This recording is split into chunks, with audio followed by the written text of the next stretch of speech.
안녕하세요. 세종인사이드 윤진아입니다. 봄과 함께 활동이 많아지고 있습니다. 방역 수준의 완화로 일상의 회복이 이루어지고 있고 특히 새 학기 시작으로 어린이들의 활동이 증가하고 있습니다. 오늘은 초록우산 어린이재단 세종지역본부 박미애 본부장님 모시고 세종의 어린이들에 관한 이야기 함께 나누어 보겠습니다.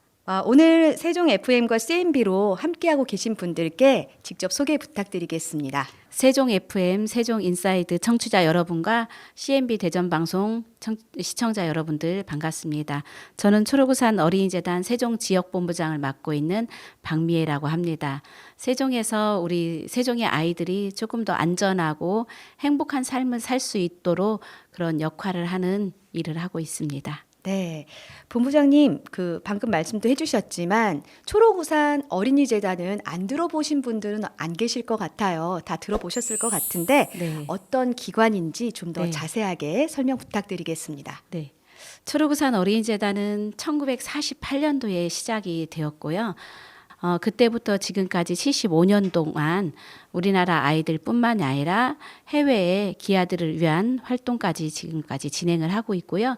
시작은 미국 기관이 했지만 우리나라가 경제 성장이 이루어지면서 1986년도에 외원이 중단이 되었고요. 보건복지부와 또 한국에 있는 시민들의 성금으로 지금까지 운영이 되고 있습니다. 여러 기관이 또 비슷한 기관들이 있다고 네. 알고 있는데 네. 이 초록우산만이 가지는 좀 특징이 있을까요? 많은 국제 NGO 기관들이 있는데요. 지금 현재는 대부분이 우리나라 아이들보다 해외 아이들을 돕는 기관들이 많아요. 그런데 초록우산이 다른 점은 우리나라 아이들을 가장 많이 돕는 기관이라고 보시면 될 것 같아요. 전체 모금액의 90% 정도가 한국의 아이들을 위한 사업비로 쓰여지고요. 약 10% 정도가 해외 빈곤국가 아이들을 위해 쓰여지고 있습니다. 아, 그렇군요. 새롭게 알게 된 네. 사실인데, 그러니까 이 초록우산은 국내 사업에 좀 더 집중하는 네, 맞습니다. 그런 기관이라고 보면 될 것 같습니다. 충청권 최초로 세종 아동옹호센터가 개소했다는 그런 기사를 본 적이 있는데요. 네. 아동옹호센터와 지역본부 어떤 차이가 있는지 궁금합니다. 초록우산에서는 다양한 사업들을 합니다.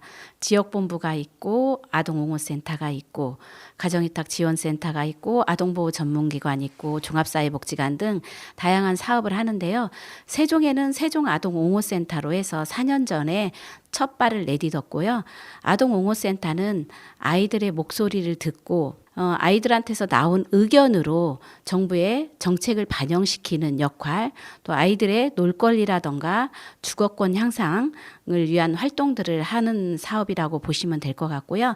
지역본부는 저소득가정 아이들을 집중적으로 지원하는 사업이 이루어지고 있습니다. 그래서 결연 후원 사업이라던가 주거권을 위한 주거 개보수, 또 의료비 지원 이런 다양한 사업들이 이루어지고 있습니다. 그렇군요. 재단에서 코로나 리커버리 사업으로 네. 세종시 교육청 북부 학교지원센터에 5,200만 원을 지원한 사례를 본 적이 있습니다. 어떤 네. 지원 사업이었는지 설명 부탁드리겠습니다. 최근 3년 정도가 코로나로 인해서 여러 어려움들을 시민들이 겪으셨잖아요. 네. 특히 경제적 어려움을 겪고 있는 그 가정들은 다른 분들에 비해서 2배, 3배 더 어려움이 크더라고요. 그래서 초록우산에서 전년도에 사업비 기금이 많이 조금 더 모금이 되어가지고 작년 한 100억 원 정도를 코로나 회복지원 사업비로 네. 지원을 했습니다. 세종 같은 경우에는 약 160명의 아동과 3개 기관에 약 7억 원 정도를 지원을 했고요. 1차, 2차, 3차 처음 말씀하신 5,200여만 원은 1차 때 지원한 사업이고요. 네. 총 7억 원 정도를 지원을 했는데 또 의미 있었던 것은 전국에 17개 시도가 있었는데요. 저희 세종이 전국에서 2번째로 많은 사업비를 지원받았습니다. 이것은 저희 직원들의 열정도 있었고요. 이 열정을 또 알고 많은 기관들이 사실 공무원들이 야근을 하면서까지 단기간 내에 추천을 많이 해주셨거든요. 네. 그 덕분에 이렇게 많은 아이들한테 도움을 줄 수 있었던 것 같습니다. 예산이 7억 원이면 사실은 적지 않은 네, 맞습니다. 금액이라는 생각이 드는데 이 예산이 어떻게 만들어졌는지 네. 소개를 좀 부탁드리겠습니다. 초록우산은 시민들이 내는 10,000원, 20,000원, 뭐 또 30,000원 이런 후원금으로 운영이 되거든요. 근데 이 후원금이 2021년도에 모두가 어려움에도 불구하고 어려운 아이들을 위한 그 마음은 컸던 것 같아요. 그래서 평소보다 많이 모금이 돼가지고 저희 초록우산 같은 경우에는 모금이 된 후원금이 3년 내에 반드시 쓰도록 그렇게 내부적으로 규정이 되어 있습니다. 그래서 이 후원금을 계속 이월시킬 수는 없기 때문에 지금 현재 어려움에 처해 있는 코로나로 인해서 어떤 주거빈곤의 문제, 또 의료의 문제, 생계의 문제를 가지고 있는 그 가정을 조금 지원을 해보자 하는 뜻으로 그렇게 진행을 하게 됐습니다. 그러면 이 혜택을 받게 되는 대상자는 어떤 친구들이었는지 지금 간단하게 소개를 네, 해주셨는데요. 선정 기준이 따로 있었을까요? 기본적으로는 국민기초생활수급 가정이어야 됐었고요. 또 그럼에도 불구하고 어떤 제도권 내에 들어오지 못하는 가정도 있거든요. 네. 일시적인 어려움으로 인해서 집은 내 명의로 되어 있기는 하지만 부채가 90% 이상인 경우도 있고요. 그거 이외에도 많은 부채를 안고서 빈곤의 사각지에 대해 놓여 있는 가정까지도 확대해가지고 접수를 받았고요. 그런 이제 여러 가지 소득 기준이라던가 이런 거를 면밀히 검토를 해가지고 엄격한 심의를 통해서 지원을 하게 됐습니다. 네, 그런 엄격한 심의에 많은 아동들이 또 도움을 받을 수 있었다는 게 참 좋았던 그런 사례인 것 같은데요. 특별히 이제 나중에 이런 지원 사업을 끝내시고 받았던 피드백 중에 기억에 남는 피드백이 있으면 소개를 좀 해주시죠. 편지라던가 아니면 카톡이나 문자로 많은 피드백들이 접수가 되었어요. 네, 그 중에서 조금 생각나는 것들은 저희가 최소 지원 금액이 300만 원이었었거든요. 근데 이 300이라는 돈이 내 통장에 생애 가장 큰 금액이었다. 입금한 금액 중에서. 그리고 마치 또 맞은 듯한 그런 기분이 들어서 잠이 오지 않았었다. 너무 행복하다 하는 표현들도 해주셨고요. 또 어떤 어머니께서는 그 들어온 돈으로 아이가 원하는 거를 사줄 수 있어서 너무 기뻤다. 아이들도 참 좋아했다 하는 그런 이제 마음속으로 이제 진심에서 우러난 그런 피드백들을 주실 때 뭐 일로 육체적으로는 힘들 수 있었으나 저희가 직원들이 다음을 위해 나아갈 수 있는 그런 큰 용기와 보람된 그런 기쁨을 누렸던 것 같습니다. 네. 이 밖에도 또 재단에서 하는 사업들이 굉장히 많은 걸로 알고 있습니다. 다양한 사업들을 하고 계시는데요. 몇 가지 좀 설명을 해주시면 좋을 것 같습니다. 대표적인 사업은 초록우산이 결연 후원 사업을 하고 있고요. 또 공모 사업을 진행을 하고 있고요. 교육 사업을 또 진행을 하고 있습니다. 결연 후원 사업은 초록우산의 대표 사업이라고 보시면 될 것 같고요. 후원자님들께서 주시는 후원금을 경제적 어려움을 가지고 있는 가정에다가 어떤 보육비라던가 의료비, 생계비, 그다음에 학습비로 지원하는 그런 사업이 있고요. 그리고 또 이제 교육 사업 같은 경우에는 아동 권리 교육이라던가 부모 교육 등을 직접 사업으로 진행을 하고 있고요. 또 공모 사업 같은 경우에는 저희의 가치와 비전이 맞는 일을 하는 곳들한테 저희가 하고자 하는 방향의 사업을 공모를 합니다. 올해 같은 경우에는 자립을 주제로 하고 학습을 주제로 해서 공모가 진행이 됐고요. 이 공모 사업 같은 경우에는 그런 이제 주제에 맞는 사업들을 신청을 하시면은 저희가 이제 심의를 통해서 지원을 하고 있습니다. 네, 그 천방지축 밴드를 제가 이제 기사에서 읽었는데요. 이것도 이제 공모 사업의 하나였던 거죠? 네. 작년에 한 9개 정도의 사업기관의 공모 사업으로 사업비가 지원이 됐는데요. 천방지축 밴드단 같은 경우에는 지역아동센터의 아이들 대상으로 해서 기타, 피아노, 뭐 바이올린 이런 악기를 연주할 수 있도록 교육하는 프로그램이었어요. 처음에 아이들이 집중을 할 수 있을까 하는 걱정도 센터장님께서 많이 하셨더라고요. 네. 근데 아이들이 각자 이제 좀 산만하게 움직이던 아이들이 1년 지나고 나서 어떤 집중력도 좋아지고 또 특별한 점은 거기에 장애가 있는 그런 이제 중학생 누나 언니가 있었는데 처음에는 본인들 하기에도 바빴던 친구들이 나중에 시간이 지난 후에는 이 누나가 할 수 있는 걸로 하자 하는 의견들을 먼저 내는 모습을 보고는 이 공모 사업이 참 의미 있는 사업이었구나 하는 거를 저희도 조금 느꼈습니다. 네. 네. 의미 있는 또 사업 중에 하나가 나눔 현판이 아닐까 이런 생각이 네네네. 듭니다. 어떤 곳에 이 나눔 현판을 설치하게 되는지 좀 소개 네. 부탁드리겠습니다. 네, 세종 아이들을 위해서 어떤 힘을 주시는 그런 후원자님들이 많이 계시잖아요. 세종에는 한 770명의 후원자님이 계셔요. 그 후원자님들 중에서 어떤 기업을 운영하시거나 단체에 소속돼 있거나 또 이제 가게를 운영하시는 분들께 이 현판을 제작해서 드리고 있습니다. 한 달에 3만 원 이상 후원하시는 분들을 대상이고요. 현판을 제작해서 입구에다가 부착을 할 수 있도록 하고요. 또 이분께서 좋은 일을 이렇게 선한 영향력을 펼치고 있다는 것도 알리는 목적이 있지만 저희 초록우산을 현판을 통해서 또 시민들이 초록우산이 세종에서도 활동을 하고 있구나 하고 홍보할 수 있는 그런 기회도 되더라고요. 그래서 네. 현판이 세종 지역에 많이 부착이 됐으면 좋겠습니다. 네, 이 선한 가치를 위해서 같이 네. 이 영향력을 전파할 수 있는 그런 일에 좀 동참을 많이 네. 할 수 있었으면 좋겠습니다. 잠깐 말씀을 해주셨는데요. 우리 세종지역본부의 후원자와 또 후원 규모가 어느 정도 되는지 네. 좀 자세하게 설명을 부탁드리겠습니다. 사실 이제 세종 지역본부로 시작을 한 지가 이제 3년째거든요. 2년 사업을 했는데요. 첫 해에는 아동들한테 한 3억 원 정도의 규모의 지원이 있었어요.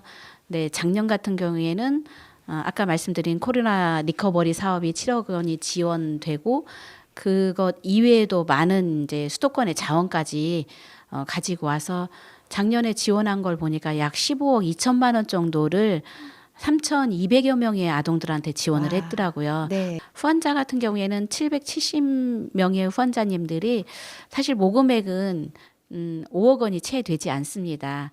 5억 원이 채 되지 않는데 작년에 지원한 규모는 15억 원이 넘었거든요. 대단하네요. 네. 그래서 아직은 세종의 후원자님들의 후원금만으로는 세종의 아이들을 다 케어를 할 수 있는 입장은 아니기 때문에 저희가 더 열심히 해야 되지 않을까 하는 생각을 합니다. 네. 그런데 그 세종 후원회도 보이더라고요. 네. 이 후원회는 어떤 분들이 참여를 하고 네. 또 어떤 활동을 하고 있는지 궁금합니다. 770명의 후원자님 중에서 네.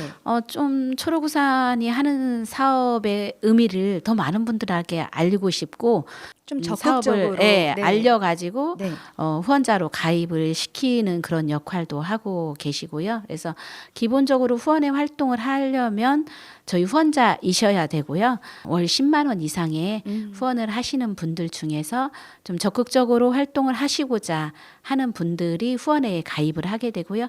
현재는 30여 명의 기업인들이 활동을 해주고 계십니다. 네. 그린 리더 클럽도 있어요. 얼마 전에 발대식이 있었다 이런 기사를 제가 읽은 적이 있는데 네. 그린 리더 클럽은 좀 다른 어떤 모임인가요?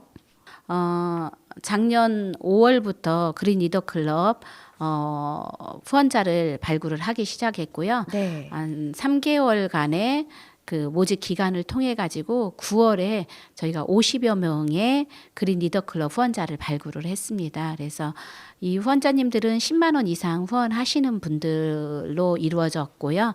또 그분들과 시민들 또 가족 지인들을 초대를 해서 나눔 음악회 그런 이제 어떤 저희 초록우산의 직원들 또 아이들과 후원자님들이 조금 더 자주 만날 수 있는 그런 기회를 만들어 보기 위해서 그린 리더 클럽을 만들게 되었습니다.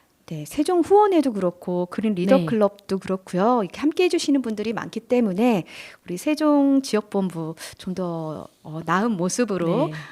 발전할 수 있을 거라는 기대를 해봅니다. 올해 이 초록우산에서 특별히 계획하고 있는 캠페인이 있다면 소개를 좀 부탁드리겠습니다. 네, 지금 계획하고 있는 캠페인은 우라는 캠페인이고요. 네. 우리 지역 아이 우리가 라는 타이틀로 해서 우리 지역 아이들은 우리가 잘 키워보자. 너무 네. 좋네요. 예. 네, 세종의 아이들 중에서 어려운 아이들이 있어 하고 질문하는 세종 시민들이 대부분입니다. 네. 세종이 이렇게 잘 살고 있는데 집값도 다른 지역에 비해서 비싼데 다 부자 아니야? 이런 말씀들을 많이 하시더라고요. 네, 그럼에도 불구하고 세종에는 국민기초생활수급가정의 아이들이 약 2천여 명이 있고요. 또 사각지대 아이들까지 포함을 시킨다고 하면 훨씬 많은 아이들이 또 어려운 상황에 놓여 있거든요. 네. 그래서 그 아이들을 우리가 어떤 기회를 줘가지고 이 기회를 통해 가지고 변화를 만들어 보는 그런 일을 해보자. 그래서 우리 지역 아이 우리가 한번 잘 키워보자는 의미로 우아우 캠페인 기획을 하고 있고요. 기획 파트너로 30만 회원이 가입되어 있는 세종시닷컴에서 네. 공동 주관을 해주시기로 하셨어요. 좋으네요. 예. 네, 곧 런칭해가지고 시민들한테 알려드릴 예정입니다. 네, 캠페인의 성공적인 또 결과를 기대하도록 하겠습니다. 네. 아동 문제 전문가는 바로 아동입니다라는 캐치프레이즈가 굉장히 인상적이었는데요. 네. 아동 권리 옹호 활동 10년이 지났습니다. 네. 이 어떤 활동인지 설명 네. 부탁드리겠습니다. 아동 옹호 활동은 유엔에서 정한 아동의 4대의 권리가 있어요.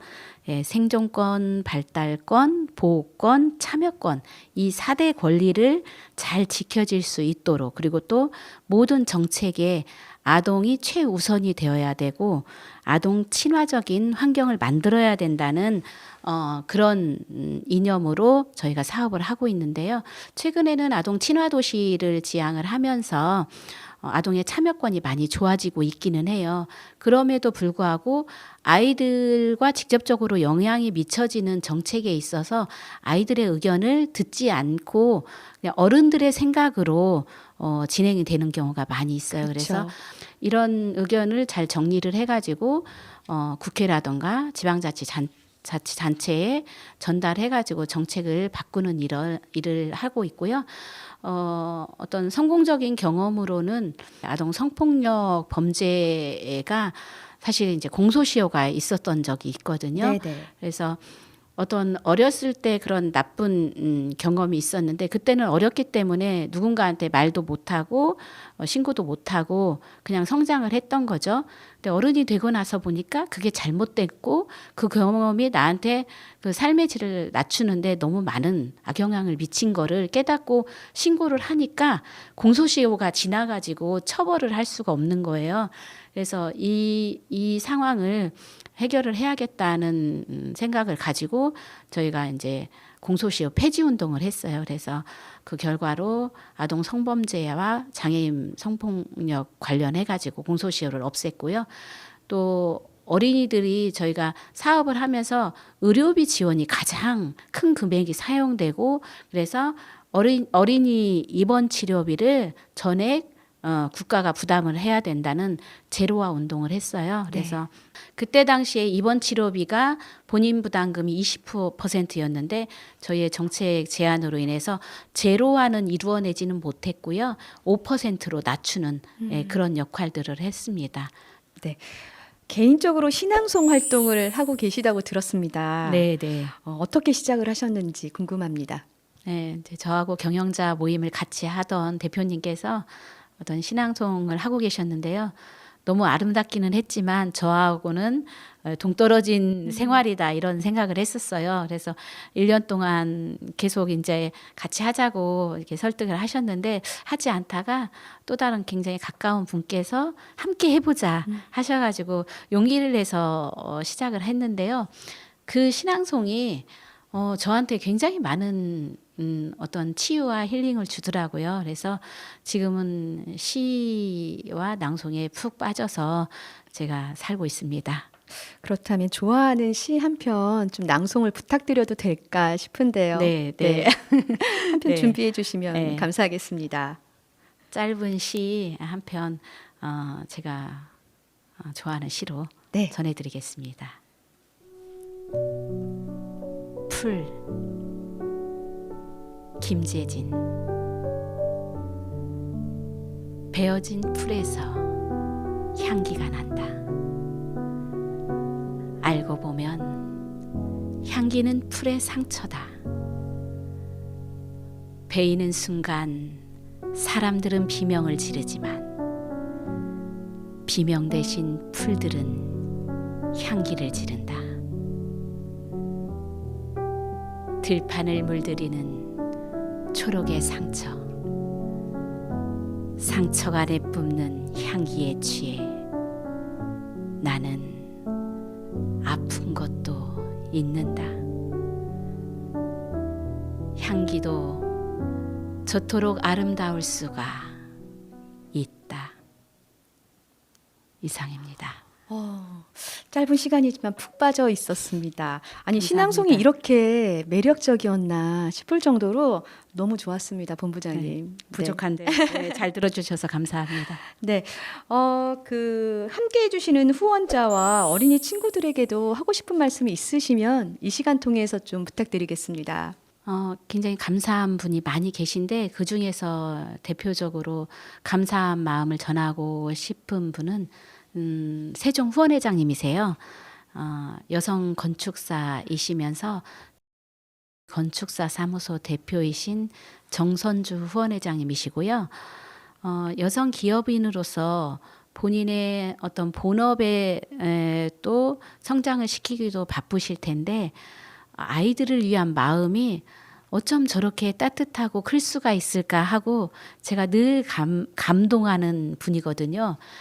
그래서 그린 리더 클럽을 작년에 발대식 준비를 할 때도 50명의 후원자님 중에서 한 30명 이상은 우리 세종 후원회장님께서 개발을 해주신 것 같아요. 감사하네요. 예, 예. 뭐 제가 수많은 후원자님들을 만나봤지만 최고의 따뜻한 마음을 가진 분이 아닐까 하는 생각이 들어서 이 시간에 감사의 마음을 전하고 싶고요. 우리 이제 함께 하고 있는 아이들한테는 지금 이 순간 다른 친구들보다도 상황은 좋지 않을 거예요. 왜 내가 이런 가정에서 이런 상황에서 이런 부모 밑에서 태어났을까 하고 좌절할 수도 있거든요. 그럼에도 불구하고 이 좌절하지 않고 포기하지 않고 꿈을 이루려고 하고 견뎌보려고 하고 이겨나가고 있는 이 친구들한테 고맙고 또 그런 친구들한테 저희가 끝까지 함께 손을 잡고 있겠다는 표현을 해주고 싶습니다. 네. 어느덧 이 세종 인사이드 마무리할 시간이 됐는데요. 세종 인사이드 끝곡은 출연자의 시청곡으로 꾸며집니다. 우리 방미 본부장님은 어떤 곡 가져오셨을까요? 저는 임영웅님의 별빛 같은 나의 사랑아를 가져왔고요. 네. 특별한 사연이 있어요. 지금 미국에 계신 후원자님이 가장 좋아하는 가수가 임영웅 가수이시고요. 56년 전에 사실 20살 때 이민을 가셔가지고 지금 76세이신 할머니시고요. 루게릭병으로 사실 거동이 불편하신 분이신데 임영웅님의 노래를 들으면서 이 병을 이겨내고 계시고요. 그 임영웅님을 통해 가지고 한국의 아이들도 어려운 아이들이 많은데 내가 그동안 놓치고 살았구나 하는 마음을 가지고 지금 세종의 아이들을 꾸준히 돕고 계십니다. 네. 따뜻한 사연이었습니다. 오늘 덕분에 너무 좋은 시간이었고요. 다음에 또 좋은 소식으로 다시 뵐 수 있었으면 좋겠습니다. 오늘 나와주셔서 감사합니다. 네, 고맙습니다. 네, 어린이가 행복한 도시, 또 어린이가 안전하게 생활하는 세종 만들기에 노력하시는 초록우산 어린이재단 세종지역본부 박미애 본부장님과 오늘 함께했습니다. 오늘 우리 아이가 학교에서 돌아오면 꼭 안아주시면서 사랑한다는 말씀도 해주셨으면 좋겠습니다. 그리고 아울러 아동 친화도시 세종이 되길 기대해 보도록 하겠습니다. 오늘 끝곡 임영웅의 별빛 같은 사랑아 전해드리면서 인사드리겠습니다. 함께해 주신 CMB 세종 FM 시청자님 고맙습니다. 소중한 사람인지 세월이 흐르고 보니 이제 알 것 같아요.